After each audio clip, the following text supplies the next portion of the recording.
కుసుమహర కుసుమహర కుసుమహర శ్రీ కుసుమహరనాథ మహాప్రభుని పాదపద్మములకు నా హృదయపూర్వక ప్రణామములు.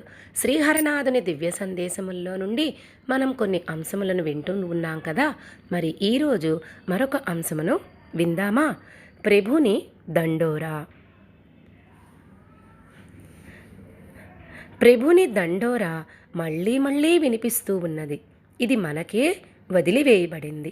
ప్రభుని మాటలు విశ్వసించి ఆయనని అనుసరించడంతో శాశ్వత ఆనందాన్ని పొందడమో, లేక నిజమైన ఆనందాన్ని ఇవ్వలేని ఈ ప్రాపంచిక ఆకర్షణల్లోనే మన ఆనందాన్ని వెతుక్కుంటూ ప్రభుని మాటలను నమ్మక వెనుదిరగడమో ఎంపిక అనేది మన చేతుల్లోనే ఉన్నది. సర్వశక్తి సంపన్నుడు, సర్వవ్యాపి, సర్వజ్ఞుడు అయిన ప్రభువు ప్రేమమూర్తి, దయామయుడు. ఆయన మన సమస్యలని, కష్టాలను, వ్యధలను చూసి ఎలా జీవించాలో, ఎలా ఆయనను మనం ప్రేమించాలో, ఎలా ఆయనను చేరాలో బోధించటానికి వివిధ రూపాల్లో మళ్ళీ మళ్ళీ అవతరిస్తాడు. కృష్ణ ప్రభువు ప్రస్తుతం మనం నివసిస్తున్న అంధకారమయమైన కలియుగం లేదా మాయాయుగం ప్రారంభమయ్యేటప్పుడు ఈ ప్రపంచాన్ని విడిచి వెళ్ళి తిరిగి 1486లో కలిపాప ప్రశమనమైన దివ్య ఔషధాన్ని మనకు ప్రసాదించడానికి నిత్యానంద ప్రభువుతో కలిసి గౌరాంగ మహాప్రభువుగా కృష్ణ చైతన్యుడనే పేరుతో కూడా అవతరించాడు. వర్ణనాతీతమైన మహిమానిత్వము, శక్తివంతము అయిన ఆయన దివ్యనామాన్ని మనకు ప్రసాదించాడు. మళ్ళీ తిరిగి ఆయన ప్రభుహరనాథుడిగా 1865లో అవతరించాడు. ఈసారి గృహస్థ వేషంలో గౌరాంగ ప్రభువుగా అందించిన సందేశాలను ప్రచారం చేయటానికి, గతం కంటే ఎక్కువ జీవజాలంతో క్రీడించటానికి వచ్చాడు. రాధాభిన్నమైన ఆయన భార్య కుసుమకుమారితో కలిసి యుగళ రూపంలో ఆయన వచ్చాడు. భారతదేశంలోని చాలామంది ఇతర దంపతుల లాగానే బాహ్యంగా వారు జీవించారు. 5 సంతానాన్ని కన్నారు, పెంచారు, రోగాల్ని, బాధల్ని అనుభవించారు. కానీ భగవత్కృపతో వారి దగ్గరికి ఎవరు వచ్చినా ఆ వచ్చిన వారు యుగళమూర్తుల దివ్యత్వాన్ని గ్రహించారు. అనంతమైన వారి ఆకర్షణకు లోనయ్యారు. వారి భక్తులుగా మారారు. వారి జీవితాన్ని మార్చుకున్నారు. అందులో కొందరు ఆయనని కృష్ణుడుగా, కొందరు శివుడుగా, కొందరు జగన్నాథ ప్రభువుగా, కొందరు యేసు ప్రభువుగా ఆయనని దర్శించుకున్నారు. ఇక్కడ సూక్ష్మంగా కొన్ని సత్యాలు. ప్రభుహరనాథుడు తన జీవితంలో ఇతరుల రోగాలను తనపైకి తీసుకొని దాని ద్వారా బాధాతప్తుల రోగోపశమనం వెంటనే చేశాడు. పాపులు భక్తులుగా మారారు. మరణించిన వారు తిరిగి బ్రతికింపబడ్డారు. తరచుగా ఆయన ఒకే సమయంలో అనేక ప్రదేశాల్లో కనిపించి ఆయన భక్తులను ప్రమాదాల నుండి, ఆత్మహత్యల నుండి కాపాడడం జరిగింది. హరనాథ ప్రభుని సందేశసారం ఏమిటంటే, భగవన్నామం స్వీకరించమనడం, తన హృదయాన్ని ఆర్తం చేసే ఏ నామమైనా సరే మౌనంగా జపించడం లేదా బిగ్గరగా సంకీర్తన చేయడం. యజ్ఞము, తపస్సు, బ్రహ్మచర్యము ఏవి భగవన్నామం కంటే గొప్పవి కావు. భగవంతుణ్ణి చేరటానికి ఇతర మార్గాలు ఉండవచ్చు, కానీ ఏవి ఇంత సులువైనవి, మహిమాన్వితమైనవి, మధురమైనవి కావు. ఆయన నామస్మరణ జరిగే చోట అన్ని పుణ్యక్షేత్రాలు కేంద్రీకృతమవుతాయి. ప్రపంచములో ఏ అపవిత్ర జీవి అయినా ఉంటే అది భగవన్నామ సన్నికర్షతో పవిత్రాతి పవిత్రంగా మారుతుంది. నామస్మరణ మహిమ ఎటువంటిదంటే అది మన ప్రాపంచిక బాధలన్నీ నివారిస్తుంది. ఇంకా శారీరక వ్యాధుల్ని గురించి చెప్పనే అక్కర్లేదు. ఇతర ఔషధాలు ఐహికమైన రోగాలను మాత్రమే ఉపశమింపచేస్తాయి. కానీ భగవన్నామం ఆత్మని అంటి ఉన్న కుసంస్కారాన్ని కూడా తొలగించి స్మరిస్తున్న భక్తుణ్ణి పవిత్రుణ్ణి చేస్తుంది. హరనాథ ప్రభువు ప్రవక్త కాదు, మత గురువు కాదు, లేదా సంఘ సంస్కర్త కాదు. ఆయన కేవలం ప్రేమ ప్రసాది. మానవుల్లో ప్రేమ వితరణ చేసి నామ ప్రచారం చేయడం ఆయన అవతార ఉద్దేశము. ఆయన కలిసిన ప్రతి జీవితోనూ సంబంధ బాంధవ్యాలను నెలకొల్పారు. దానితో కులభేదాలన్నీ పూర్తిగా విస్మరించబడ్డాయి. ఆయన ఉత్తమ కులీన బ్రాహ్మణుడు. పశ్చిమ బెంగాల్లో సోనాముఖిలో 1/7/1865లో అవతరించాడు.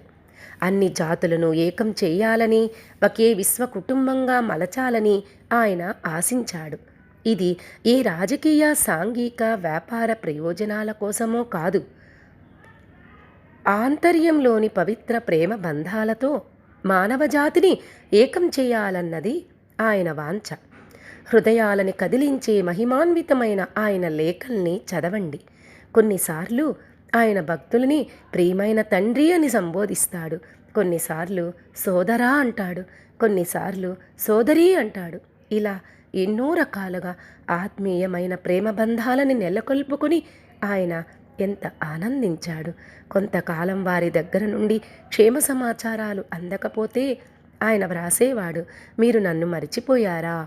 మిమ్మల్ని నేనేమైనా నొప్పించానా? నా నుండి మీరు ఏమీ వినలేకపోతే నా మనస్సు నుండి మీరు దూరమయ్యామని భావించకండి. మీరు నా ప్రాణం. ప్రియమైన మిత్రుడిగానో లేదా తండ్రిగానో కొడుకుగానో భర్తగానో ఏదో ఒక రకంగా మనం ప్రభుహరనాథుడిని అంగీకరిస్తే దీనికోసం దానికోసం ఆయనని ఏమీ అడగకుందముగాక. మనకి ఏది అవసరమో ఆయనకి తెలుసు. సమయం ఆసన్నమైనప్పుడు అది ఆయన మనకు అందిస్తాడు. మనము సమస్యల్లో చిక్కుకుంటే ఆయనే గట్టెక్కిస్తాడు. మనం ఏడిస్తే ఆయన కళ్ళు తుడుస్తాడు. అనేక జన్మల నుండి తల్లులని, తండ్రులని, భర్తలని, భార్యల్ని, పిల్లల్ని, తాత్కాలిక బంధాలని అనాదిగా మనము కల్పించుకుంటూ ఉన్నాము. ఈ బంధాలన్నీ నిల్వలేదు. అవి మనల్ని జ్ఞాపకం పెట్టుకోలేదు. మనకవి జ్ఞాపకం కూడా లేవు. కానీ ప్రభువు జన్మ జన్మల నుండి మనల్ని తన దృష్టి నుండి తొలగించలేదు. నశ్వరమైన విషయాలు బాధ మాత్రమే కలిగిస్తాయి. అవి ఎప్పుడూ మారుతూ ఉంటాయి. ఇప్పుడు ఒక రూపంలో, మరుక్షణం మరొక రూపంలో ప్రభువు మాత్రమే మారడు, శాశ్వతుడు. ఆయన మాత్రమే మన జీవిత గమ్యం కావాలి. ఈ ప్రపంచము, ఈ సుఖాలు, దుఃఖాలు ప్రభువుని పొందటానికి ఆటంకాలని భావించేవారు నిజంగా జ్ఞానులు, అదృష్టవంతులు. మన హృదయాలను శాసించే ప్రభువు యొక్క ప్రేమని పొందటానికి సంతోష అంతరంగంతో అన్ని రకాలుగా ప్రయత్నించండి. మన జీవితాలని ఎలా గడుపుతాము?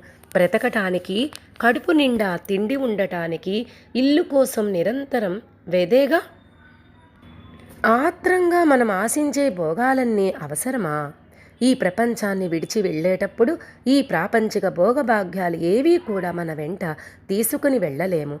ఏ రోజైనా మనకి చివరి రోజు కావచ్చు. ప్రభువుని గురించి తెలుసుకోవాలంటే ఆయనని ప్రేమించడమే మార్గం. మీరెంతగా ఆయన కోసం పలువరిస్తారో, పొందాలని తపన పడతారో ఆయన అంతగా మిమ్మల్ని తన వైపుకి లాగుకుంటాడు. ఇది ఆయన ప్రతిజ్ఞ. ఆయన ప్రేమమయుడు. అసలు ఆయన ప్రేమావతారమే. ఆయన ప్రధాన ప్రేమ వితరణశీలి. ప్రేమము మూర్తి అయిన ఆయనను ప్రేమ అర్థించాలి. ఆయనని ప్రేమించడం నేర్చుకోండి. ఎప్పటికీ ఎడబాటు కలిగే క్షణం ఒక్కటి కూడా రాదు. ఎందుకంటే ప్రభువు దూరం కాడు. ఆయన ఎప్పటికీ ఒకేలాగా ఉంటాడు. ప్రేమ అనేది ఆయన స్వభావం. ఆయన మన యోగ్యతలని గణించడు. మన వైపు నుండి ఒక కొంచెం ప్రేమకైనా ఆయన 1000 రెట్లు తిరిగి ప్రసాదిస్తాడు. ఆయన పట్ల మనకి అసలు ప్రేమ లేకపోయినా ఆయన మనల్ని ప్రేమించకుండా ఉండలేడు. ఎందుకంటే ఆయనకు ప్రేమ మాత్రమే తెలుసు. ఒకసారి ప్రభుహరనాథుడు తన భక్తులకి చెప్పాడు, మీరు నా సంపదలని, శరీరాన్ని, సర్వాన్ని త్యజించారు. నా కోసమే ఎన్నో అసౌకర్యాలని భరిస్తున్నారు. మీకు తెలియదు నేను ఎంతగా మిమ్మల్ని ప్రేమిస్తున్నానో. నా దృష్టిలో మీరు ఎంత విలువైన వారో, నేను మిమ్మల్ని పొందడం కోసం ఎంతటి మూల్యం చెల్లించానో. మీరు నా నుంచి దూరం వెళ్ళినా, నన్ను విడిచిపెట్టినా నేను మిమ్మల్ని వెళ్ళనివ్వను. మీరు కనిపించేంత వరకు వెతుకుతాను. ఎందుకంటే మీరు లేకుండా నేను ఉండలేను. ప్రతి శ్వాసతోనూ మిమ్మల్ని స్మరిస్తాను. సమస్యల భారంతో సతమతమయ్యేవారు, బాధాతప్తులు, శాశ్వత ఆనందాన్ని ఆకాంక్షించేవారు అంతా నా దగ్గరకు రండి. నేను మీ పాప దుఃఖ భారాల్ని మోయటానికి సిద్ధంగా ఉన్నాను. ఈ మొత్తం విశ్వములో నాకు తెలియని ఒకే ఒక్క విషయం ఉన్నది.